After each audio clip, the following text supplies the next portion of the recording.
నేను నమ్మిన నా యేసయ్యకి ఏ లక్షణాలు ఉన్నాయి? నేను అనుసరిస్తున్న నా యేసయ్యకి ఏ లక్షణాలు ఉన్నాయి? ఆయన గుణ లక్షణాలు ఏంటి? ఆయన లక్షణాలు నచ్చితేనే ఆయన వెంబడించు, లేకపోతే మానే. యేసయ్య గుణ లక్షణాలు నచ్చితేనే వెంబడించు. యేసయ్య గుణ లక్షణాల్లో ఏ గుణ లక్షణమైనా నిన్ను బాధ పెట్టిందో ఆగిపో. ఈరోజు యేసయ్య దగ్గర నుంచి నువ్వు అరికారు నుంచి నడనెత్తి వరకు ప్రతి లక్షణము నీకు నచ్చే ఉంటది. ఎందుకో తెలుసా?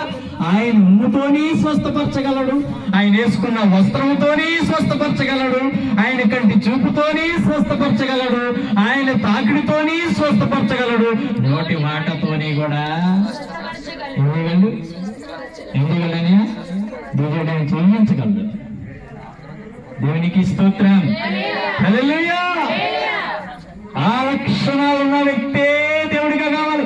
ఈ రోజు ఒక మనిషిని నా హీరోగా పెట్టుకుంటుంటావే, ఒక వ్యక్తిని, అమ్మా నాకు ఇష్టమైనటువంటి హీరో ఎవరనైనా, నాకు ఇష్టమైనటువంటి హీరో, నీకు ఇష్టమైనటువంటి హీరోకి ఒకవేళ నీకు నచ్చే లక్షణాలు ఉన్నాయో లేదో తెలియదు, కానీ నీకు ఇష్టమైనటువంటి యేసయ్యకి మంచి గుణ లక్షణాలు ఉన్నాయి.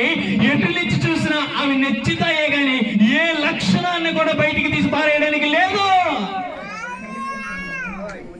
అందులో దేన్ని కూడా పడేయడానికి లేదు. ప్రియమైనటువంటి వాళ్ళారా, దేవునికి స్తోత్రం. అదిగో వచ్చేసాడు యేసయ్య. స్తోత్రం ప్రభువా, దేవునికి మహిమ కలుగును గాక. హల్లెలూయా. నువ్వు నమ్ముకున్న నీ యేసయ్య లక్షణాలు ఒకటిగా ఆలోచిస్తే, నువ్వు అన్ని ఒకటి ఆలోచిస్తే ఎలా ఉంటాయో తెలుసా? ఇలాంటి అయినా నేను నమ్ముకున్నాను, ఇలాంటి అయినా నా హీరోగా పెట్టుకున్నాను, ఇలాంటి అయినా నా స్నేహితుడిగా పెట్టుకున్నాను, ఇలాంటి ఆయనతో నేను ప్రయాణం చేస్తున్నాను, నేను రైట్ వేలో ఉన్నాను. హల్లెలూయా. నేను సరి అయినటువంటి మార్గంలోనే నడుస్తున్నా. దేవుని మహిమ కలుగును గాక. ఏ లక్షణాలు నేను నమ్ముకున్న యేసయ్యలో ఉన్న లక్షణాలు, యథార్థత ఉన్నది, న్యాయం ఉన్నది, నీతి ఉన్నది, నిజాయితీ ఉన్నది. ఆయనలోని ఇంకా ఎదిగితే బాగు చేశాడు, స్వస్థపరిచాడు, కుటుంబాలు కట్టాడు, ఆయన ఎన్నో చేసుకుంటూ పోయాడు. అబ్బా, అలాంటి లక్షణాలు నాలో ఉంటే, ప్రభువా నీలాంటి శక్తి కూడా కావాలి నాకు, నీలాంటి లక్షణాలు కనుక నాలో ఉంటే. స్తోత్రం. హల్లెలూయా. నీలాంటి లక్షణాలు ఉంటాయి. నేను కరెక్ట్ గా నిన్ను నమ్ముకున్నానయ్యా, నిజమే నువ్వు నా హీరోవి, నేను నిన్ను వెంబడిస్తాను, నిజమైన హీరో నువ్వు, నీవంటే నాకు ఎంత ఇష్టం. ఎందుకో తెలుసా? నీ లక్షణాలు నచ్చే. స్తోత్రం. కొంతమంది అంటారు నచ్చడానికి లక్షణాలు ఏంటంటే భలే అంటారు, నచ్చడానికి పెద్ద రీజన్స్ ఉండవండి అంటే. నచ్చడానికి రీజన్స్ లేకుండా వెళ్ళి ఇచ్చాను మీకు చెప్పండి తొందరగా. వీడు నచ్చాలంటే నీ లక్షణాలు ఏడు నచ్చాలి కదా, మనకి నచ్చాలి కదా, ఏడు నచ్చాలి కదా. స్తోత్రం. ఎవరి దగ్గర బొబ్బలు ఉంటే తీసుకొచ్చి ఇక్కడ పడేయండి, వెలిగితే. దేవుని మహిమ కలుగును గాక. హల్లెలూయా.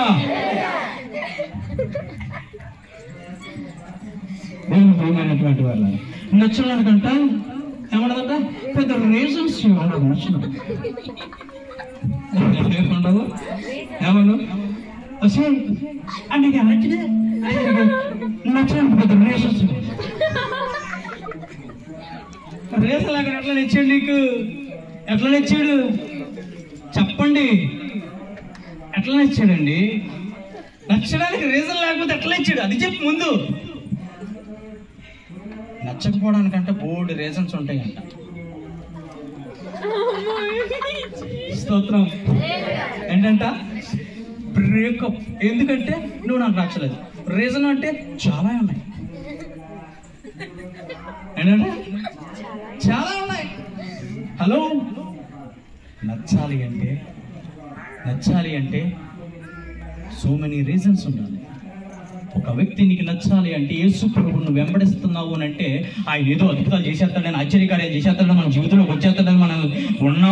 మనం మురుకు కాలువ దగ్గర ఉన్న వాళ్ళు ఆయన మేళగడేసుకొని ఆ మీద ఉంచుతాడం కాదు, మన ఉన్నతమైన స్థితిలో ఉంచుతాడం కాదు. ఆయన నమ్ముకున్నది మనం ఆయన లక్షణాలను ఇచ్చింది, ఆయన నచ్చింది, ఆయన స్థితి నచ్చింది, ఆయన మాట తీరు నచ్చింది, ఆయన మన కోసం చనిపోవడం నచ్చింది, మన కోసం తిరిగి లేవడం నచ్చింది, మరలా మన కోసం రావడానికి రెడీగా ఉన్నాడు చూడండి, అది నచ్చింది. గట్టిగా చెప్పండి. నచ్చాలండి, ఏంటడా నచ్చాలి, నచ్చాలి. రీజన్స్ లేకుండా ఎవరు నచ్చరు మనిషికి. దేవుని ప్రియమేమిట, యేసుప్రభుని నమ్ముకున్నావు, ఆయన నీకు నచ్చాడు. ఎందుకు నచ్చాడంటే ఆయనలో యథార్థత ఉన్నది, స్తోత్రం. ఆయనలో నీతి ఉన్నది, నిజాయితీ ఉన్నది. ఇది చాలా రీజన్. ఎందుకంటే రీజన్ చెప్పాలా, ఎందుకంటే రీజన్ చెప్పాలా? హల్లెలూయా. ఇంత గొప్ప దేవుడు, చింతలన్నీ తీరినయ్యా చేరగా, ఎంత మంచి దేవుడేసయ్యా,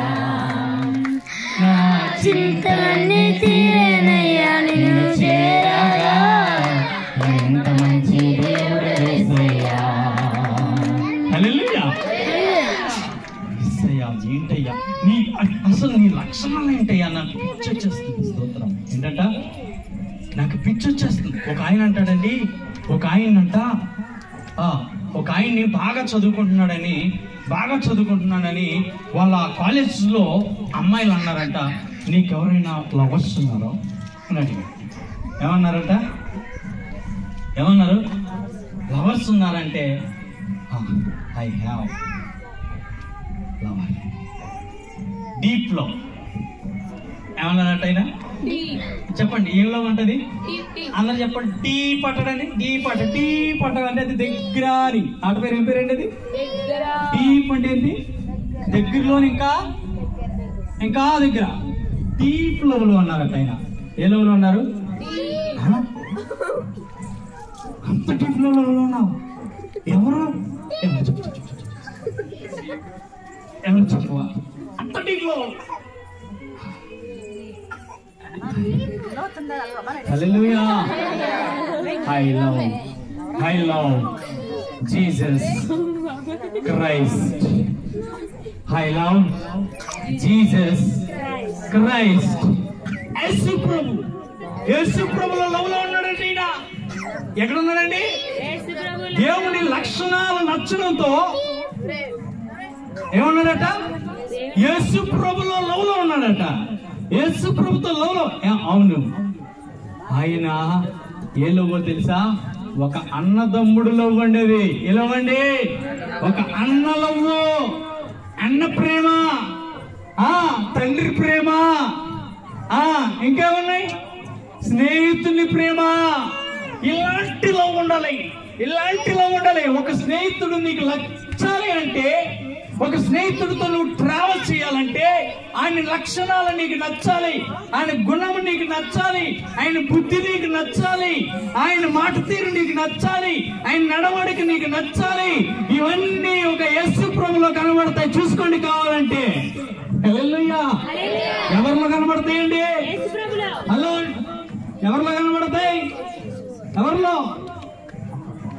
స్తోత్రం. హల్లెలూయా. ఎవరిలో కనబడతాయి? యేసయ్యలో నీకు గుణ లక్షణాలు కనబడతాయి. నువ్వు వెంబడించి ఆయనతో ప్రయాణం చేయి. నువ్వు ఎప్పుడు ఆయనలో ఫలిస్తూనే ఉంటావు. యథార్థవంతుడంటే ఆయన. మాయా మర్మం లేనటువంటి వ్యక్తి, కలమషం లేనటువంటి వ్యక్తి ఆయన. నీ తండ్రి మార్గంలో వెళ్తావా వెళ్ళవా? ఆశా తండ్రి గారు, ఆశా గారు, యెహోషాపాతు నిన్ను వెంబడించాడు, నీ కుమారుడు నిన్ను వెంబడించాడు. తండ్రి మార్గంలో వెళ్తావా వెళ్ళవా? నీ తండ్రి ఎవరండి? చెప్పండి మీరందరూ. మీ తండ్రి ఎవరు? పరలోకపు తండ్రి ఎవరు? పరలోకమందున్న మా తండ్రి అంటావు కదా. ఎవరైనా యేసయ్యా నీ తండ్రి. ఆయన రక్తముతో కొన్నాడు నిన్ను, ఆయన రక్తబొట్టు కాచి నిన్ను కొన్నాడు.